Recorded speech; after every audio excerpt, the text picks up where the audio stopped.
asalaamaaleykum wa rahmatullah bokku internet yi suivre Maktoum TV ñu leen di nuyu di leen ziyaara di ñëw rek seen émission bi war a waxtaanee maam Cheikh Ahmed Tidiane Sy Al Maktoum mu tombé 15 mars di anniversaire u rappel à Dieu de Serigne Cheikh Ahmed Tidiane Sy Al Maktoum radiyallahu taala anhu ñu ñëwoon ngir waxtaanee si héritage bi mu ñu bàyyee ci ñu jël si benn te muy politique ak idéologie bi nga xam ne moom la doon dundee ñu ñëw ngir ànd si ak suñu ñaari mbokk ak kenn ki di Oustaz Mara Diallo keneen ki di Oustaz Maodo Dia ñu ñëwoon fii si Maktoum TV ngir waxtaanee maam Cheikh Ahmed Tidiane Sy Al Maktoum li mu def si wàllum politique ak idéologie bi nga xam ne moom la doon doxee ci biir Sénégal xanaa ñu jël kàddu bi jox ko Oustaz Mara bu fekkee am na lu mu ciy dolli Oustaz Mara. أعوذ بالله من الشيطان الرجيم بسم الله الرحمن الرحيم رب اشرح لي صدري ويسر لي أمري واحلل عقدة من لساني يفقهوا قولي mbokki internet yi ñoo ngi leen di nuyu di leen ziyaara di leen baalu àq bu baax a baax di ñaan yàlla mu boole ñu jéggal di nuyu Oustaz Dañoxo ak internetam yi ci Maktoum TV yëpp ñoo ngi leen di nuyu suñu mbokk Maodo Dia mi ñu bokkal plateau bi di nuyu ñi nga xam ne ñoo ñuy déglu ñëpp à travers Maktoum TV di leen ziyaara di leen baalu àq di dellu si ci suñu maam ju baax jooju di maam Cheikh Ahmed Tidiane Sy Al Maktoum kooku nga xam ne yàlla moo ñu ko baaxee ci Sénégal muy mag moo xam ne daanaka missionnaire la woon rek bu yàlla yabaloon ci réew mi mu war a defar wanaat nit ñi exemple wan leen fan la ñuy teg seen tànk tey nag ñu bëggoon waxtaanee Serigne Cheikh Ahmed Tidiane Sy les rapports entre l'idéologie et la citoyenneté donc bu ñu nee idéologie nag politique moo koy doxal bu ñu nee citoyenneté bëgg sa réew bëgg sa bopp moo koy doxal kon bu ñu delloo ci wàllu citoyenneté Serigne Cheikh Ahmed Tidiane Sy Al Maktoum muy koo xam ne nii lépp lu mu def rek symbole la action bu mu def ci dundam rek am na lu muy jàngale moom nag muy doom ci sëñ Babacar Sy bu Seydi Hadji Malick juddoo ci këru diine ku juddoo ci këru diine nag moom mu teel a comprendre adduna bi ni muy doxee ak idéologie ni muy déroulé mu njëkk ko jàngee ci yi ñu dégg ci mag ñi ni Seydi Hadji Malick dafa mës a wax ne moom benn regret rek la am ci àdduna ñu ne ko Seydi bi kooku ban regret la mu ne li mu dund ci àddunaam yëpp bay waaji wuy ci boroomam amul métier loolu moom vraiment lu mu regretté la ñu ne ko loolu moom doy na war sëñ bi yow li nga def ci réew mi ak université bi nga taxawal ci Njaarnde former ay professeur former ay enseignants ñu dem di jàngal doomu aadama yi ba ñi nga tasaare leen ci Sénégal ci réew mi yëpp fenn fu nekk foo dem fekk fa koo xam ne yaa ko defar muy jàngale mais loolu koy doy na métier mu ne leen déedéet loolu du métier loolu mission la bu ma yàlla sant ma war ko dox ci réew mi waaye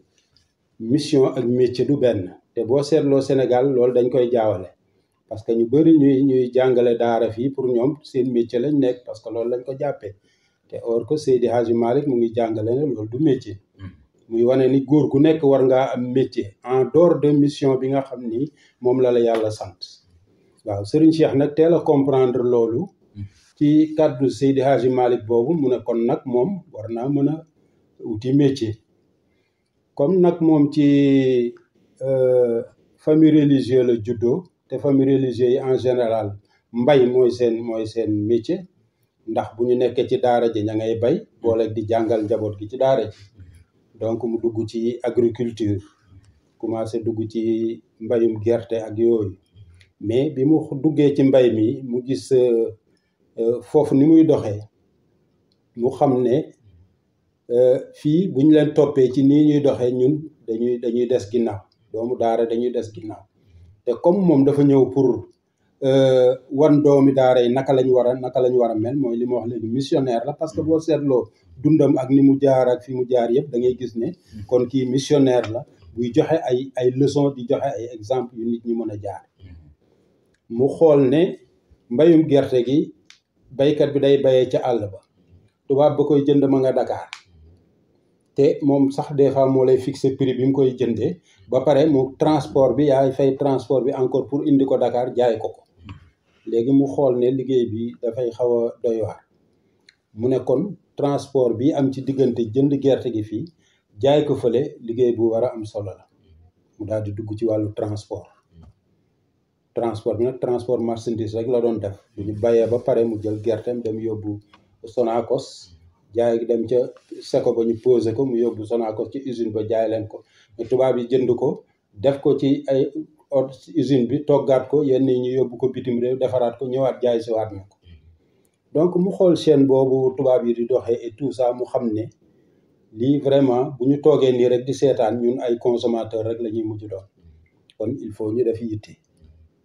waaw loolu bokk na ci citoyenneté Serigne Cheikh mu xam ne un citoyen doo toog rek di consommer mais da nga war a def loo xam ne nii xëy na dafay développer sa réew donc mën a fexe luy participer ci liy doxal réew mi donc bañ a nekk rek un consommateur toog lu ñu la jox nga jël donc ci idée yooyu muy doxee nag ci la créé transport boobu di ci dem ba mujj mu ne bii sax xeeb na ko commencé lijjanti ba dugg ci Sococim donc ku ne xam na expliqué na ni mu jaaree ba créé Sococim bii ñuy wax ni moom moo ko moomal boppam moo ko créé moo ko fi samp waaye dem na ba fay ko ba matal ba desalul état dara donc dem nañ ba ci biir nag mu am ay problème ak ay jafe-jafe mu ne leen fi ñukk ak Sococim bàyyee leen ko xam nga kooku bu fekkoon alal rek ko tax a jug du liggéey lu day ni Sococim ba pare di ko bàyyee état mais mu ngi leen di wan ne moom loolu taxu koo jug mais pour wan nit ñi naka lañ war a def ba mën a tekki ba mën a participer ci seen développement réew bañ a nekk rek doomu daara yu toog rek ci kër ga di jàngale daara parce que tubaab yi tamit benn instant boo xoolee seen philosophie loolu lañ doon jéem a def que doomi daara yi daal nañ toog ca der ba ak daara ja waaw nañ nekk seen sijaada wala ñu ne ca daara ja di jàngale ñoom amuñu droit pour bokk ci yenn mu wan leen ne nag loolu mënul nekk ñun tamit dañu am droit bokk ci liy liggéey bi développé réew mi dañ ci war a dugal suñu loxo bokk na ci moo tax mu créé Sococim dem nañ ba ci def naa avant Sococim sax jënd na fi Sonacos bu Diourbel Sonacos la tudd defe naa xaw ma noonu waaw moo mujj nekk SIB voilà SIB bu Diourbel donc parce que usine boobu daf fi nekkoon di traité diwlin bi ak yooyu dem ba benn instant moo amoon ay jafe-jafe am ay xat-xat ba tubaab bi ko yoroon daal ne moom dafay bàyyi Serigne Cheikh ne ko jaay ma ko mu lijjanti négocier ba ñu jaay ko mais yàllaa ngi def nag biñ ko jaayee il paraît que année boobu mu ko jëndee sax yàlla dafa mel ni situation yëpp dafa décanté waat usine bi commencé waat doxaat marché yu am solo xam nga ba pare état bi dugal ci loxoom commencé ci indi ay problème ak ay détails yu kenn xamul mu mujj gertaat loolu bàyyi leen ko donc ku mel noonu wane na ne doomi daara la bu ko neexoon rek toog ca daara ja di laaj addiya mais dafay joxe exemple citoyen un citoyen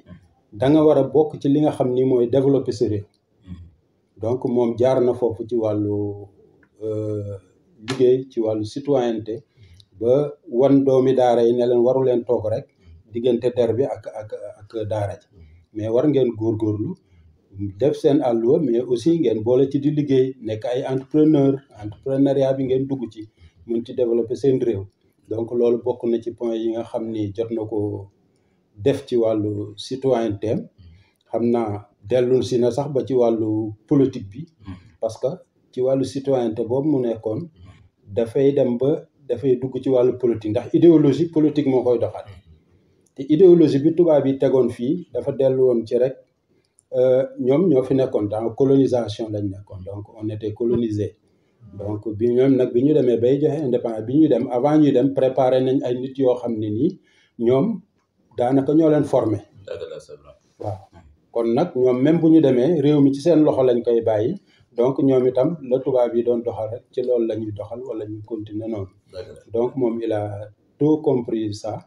que mu jël ay matukaayam donc looloo ko dugal sax ci wàllu politique ba mais ci biir idéologie politique boobu dem na ci ba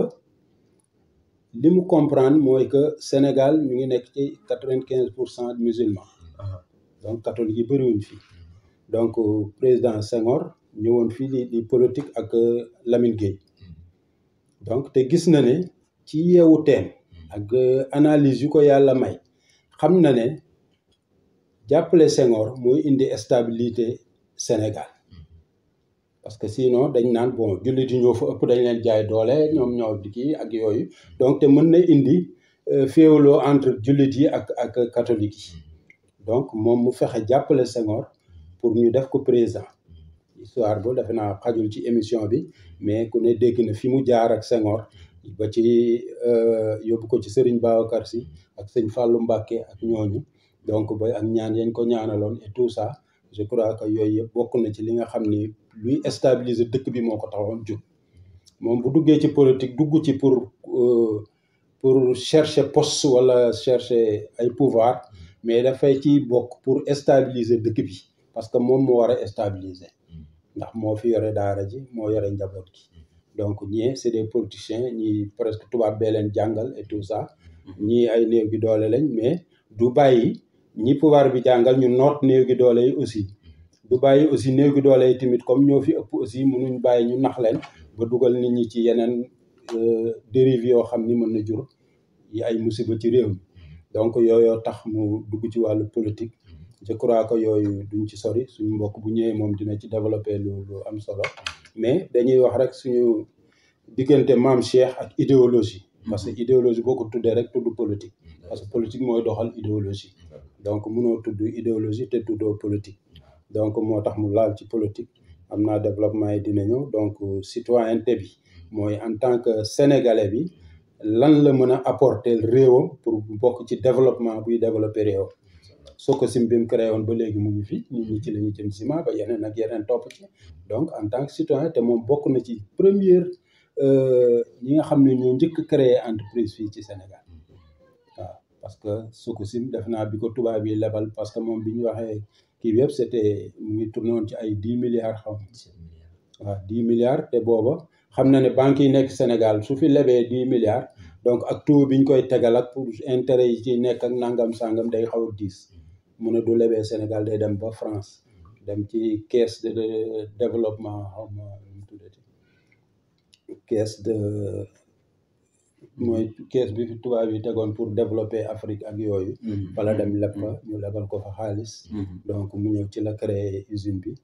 donc yooyu bokk na ci mu njëkk a def ak jóge fa créer Sonacos bële bu Diourbel mu jënd ko encore en tant que citoyen sénégalais wane dafa war a bokk ci luy développer réew donc yooyu daal bokk na ci point yi nga xam ne mën nañ ci jàpp ndéggum en attendant que ñuy dugg ci émission bi incha allah ñu dugg ci yeneen point ko defee ñu ngi jaajëfal mbokk yëpp. macha allah Oustaz Mara Diallo vraiment li nga fi indi am na solo te leer na liñ ciy déggee rek mooy maam Cheikh comme missionnaire la ñëwul rek di toog di wax di théoriser waaye dafa pratiquer dugg sur le terrain pour wane ne nekk kilifa diine warul tax nga toog sa der ak sa course rek da nga war a bokk ci développement Sénégal war a wan nit ñi dañuy defee entrepreneuriat maanaam ni ñuy liggéeyee di feeñal aussi ne diine nekkul métier politique aussi nekkul métier waaye da nga cee war a sukkandiku ngir defal sa dund waaye doo toog rek ne da ngay dundal diine ba doo uti métier kon boo gisee sax Sénégal xam naa boo demee gis sëriñ ci bëri di jàng di wut xam-xam c'est grâce à Mame Cheikh ndax xam nañ ne boo bëggee nekk kilifa diine il faut nga jàng xam-xam yëpp il faut nga def lépp bu ko defee njaboot gi buñ la gisee mun na cee topp waaw yaakaar naa kon Serigne Cheikh ku mu nekk sa kilifa rek waroon na sax war nga mën a am métier bokk ci développement Sénégal fépp fu ñuy woote si luy jëmale Sénégal kanam nga bokk si xam naa nag rafetlu nañ kàddu yi macha allah am na solo trop naa dañuy jàll si suñu mbokk rek Oustaz Maodo Dia moom mu ñëwal ñi si kan mooy Mame Cheikh si wàllum politique maanaam politique gu maam Cheikh bu ko defee mu yaatal ko incha allah Oustaz Maodo dañuy jox la kàddu gi bismillah. waaw jërëjëf mbokk internet yi ñoo ngi leen di nuyu ñëpp ñoo ngi leen di ziara bu baax a baax di jërëjëfal aussi suñu présentateur de l'émission Oustaz Dañoxo di nuyu aussi Mara Diallo mi nga xam ne moom lañ seqal waxtaan. waaw ñu doon ñuy wax ni rek am nañ mbégte bu baax vraiment di participer ci débat bi spécial 15 mars ak bu Seydi Cheikh Ahmed Tidiane Sy Al Maktoum suñu maam nga xam ne tey Maktoum TV daf ko jagleel essentiellement pour son engagement politique nag Oustaz Mara waxtaan na sànq ci lu dellu ci l'idéologie politique de Seydi Cheikh, le rapport qui existe entre l'idéologie et la citoyenneté. Je pense que ça a été bien fait et ci li ñu ñaan nag ñu àddu ci mooy ce qu'on appelle Seydi Cheikh politiquement. Qui est Seydi Cheikh politiquement? mu nekk nag question boo xam ne question bu méttee tontu la parce que laaj la boo xam ne dafa soxlawoo ñu gëstu ko bu baax a baax pour mën ko wax moo tax liñ ci wax aussi bu fekkee dafa nekk lu superficiel mbokk internet yi ñu baal ñu ko rek xam ni xëy na dimension ki ñuy waxtaane moo nekk dimension bu yaatu mais bi ci am solo te am ci solo rek moo di nii ñu wax ni waxtaane ci Seydi Cheikh politiquement revient tout d'abord à évoquer le contexte politique dans lequel Seydi Cheikh a évolué loolu aussi dafa am solo moo di xam ci ban jamono ak ci ban contexte politiquement le Seydi Cheikh nekkoon biñ ci njëkk a wax rek moo di ni le contexte politique déjà buñ koy analyser dañuy c'est dafa nekk période pré-indépendance mu nekk période pré-indépendance nga xam ne boobu fekkagul sax Sénégal jot boppam mais quand même amoon na ce qu'on appelle des activités politiques te loolu aussi buñ ko waxee aussi dafay nekkaat période bu difficile parce que ci ñaari anam benn bi dafa dellu ci ni moomagul suñu bopp benn ñaar aussi amoo capacité ak possibilité fësal sa politique ci façon boo xam ne dafay nekk opposition par rapport ak li nga xam ne moom la fi tubaab bi teg donc loolu aussi mu nekk lu jafe contexte bi aussi dafa dellu ci cadre indépendance parce que comme daf ko tàmbali pré-indépendance bi ñu àggee aussi ci indépendance dafa continuer ses activités politiques loolu aussi mu nekk aussi lu metti lu tax mooy parce que ki fi tubaab bi bàyyi dem na mais tubaab bee fi nekkaat ba tey kon ki fi tubaab bi bàyyi moom jikkoy tubaab bi la amee te jikkoy tubaab bi aussi am na lu mu nangul te loolu la Seydi Cheikh nekkoon c'est-à-dire une opposition farouche opposition boo xam ni créé par thème fas yéene jàmmarloo ki nga xam ne mooy le président de la République muy Léopold Sédar Senghor fas yéene jàmmarloo ki nga xam ne mooy Mamadou Dia fas yéene jàmmarloo ki nga xam ne aussi mooy Lamine Gueye ñoom ñëpp ñu bokkoon ci benn parti mu tuddee woon ko UPS donc loolu aussi dafa nekkoon lu metti mais quand même courage bi nga xam ne moom lañ ko xamee ndax avant muy dugg ci politique dem na wax ko sëriñam kilifam di Serigne Babacar Sy bokk na ci li mu ko tontu woon fakkastalu ci diine yomb na saafara ndax astaghfirullah mën na ko faj mais bu dee fakkastalu ci politique nag ça peut demander des années et des années donc loolu aussi mu nekkoon loo xam ne vraiment kon moom aussi bi muy dugg ci politique am na ci ndigal parce que am na ci ijaza donc loolu nag moo ko jox courage bi mu mën a persévérer mën a continuer loolu aussi il faut que ñu comprendre ko noonu mais ku évoquer aussi contexte da ngay évoquer aussi le contexte social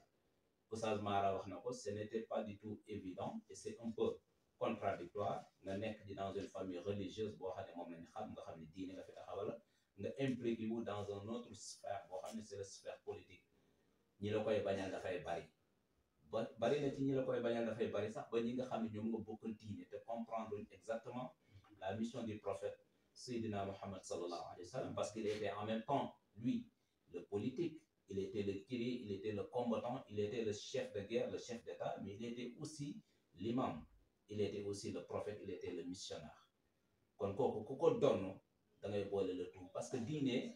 du le culte c'est ce qu'on appelle la prière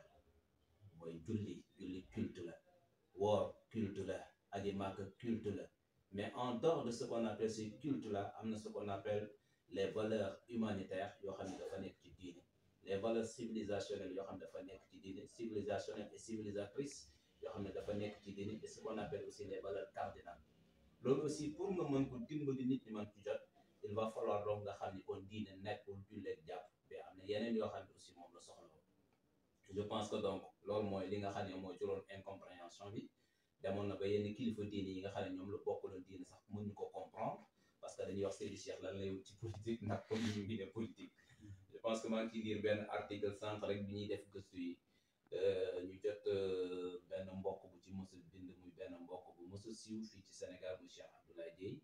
di wëyjur tey ci suñu camarade politique Cheikh Bamba Dieye bu FSDBJ nga xam ne aussi ku ñëpp nawoon la aussi moom ci politique amoon benn baat benn kalimaat rek bu mu doon wax allahu wahidun moom bi muy njëkk a dégg Seydi Cheikh muy def politique il ne l'avait pas compris mais en fin de compte bi mu demee moom ba dugg ci politique di lay doon xam exactement lan moo doon mission Seydi Cheikh donc moom aussi incompréhension bi nga xam ne moom la ci amoon moom la ci aussi ñeneen aussi amoon mais terewul rek mu takkuta taxaw xam ni mission la yor xam ni aussi li mu bëgg mooy defar pénc xam ni aussi am na loo xam ne ku ko bëgg da nga jël sa loxo da nga ko dugal fenn da nga ko dugal ci wàllu politique je pense que donc ci contexte boobu la ñuy njëkk évoqué li nga xam ne aussi moo dellu ci Seydi Cheikh en tant que un homme politique li ci des nag dafa nekk son parcours politique et son parcours politique peut-être que dans le débat dañu ci mën a intervenir ci lu bari yoon mais bi am solo te am solo rek mooy l'engagement politique bi nga xam ne aussi moom la Seydi Cheikh amee daf ko def teg ko ci ay pàcc yu clair yoo xam ne bu ci ne rek waxuma sax lu mu bind wala lu mu mais jëf ji ci boppam daf koy tekki daf koy wane et loolu aussi c'est très important parce que tubaab dafay wax faral di wax ni il n'y a pas de hiatus entre ce qu'on appelle l'acte et la parole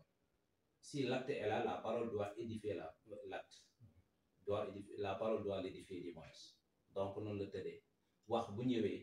jëf bu ñëwee daf koy illustrer mais bu fekkee wax ji dafa waroon jëf-jëf kon loolu nit ki koy def mën nañu wax ni il fait de la politique politicienne mais il ne fait pas de la politique et voilà l'idéologie de Seydi Cheikh Ahmed Tidiane Sy radiyallahu ta'ala anhu yal na yàlla yokk leeram yal na yàlla tax ñu ci barkeem mais bi am solo tam solo mooy dañu ko gisaat au milieu du débat ci biir débat bi incha allah dañu ko mën a développer bu baax a baax ci année yi nga xam ne aussi moom la présentateur bi fas yéene laaj ko kon loolu lañ ci doon bëgg a wax pour le moment di ci xaaral en attendant bu ko defee di delloo kàddu gi le présentateur monsieur Dañu ko doon vous avez la parole.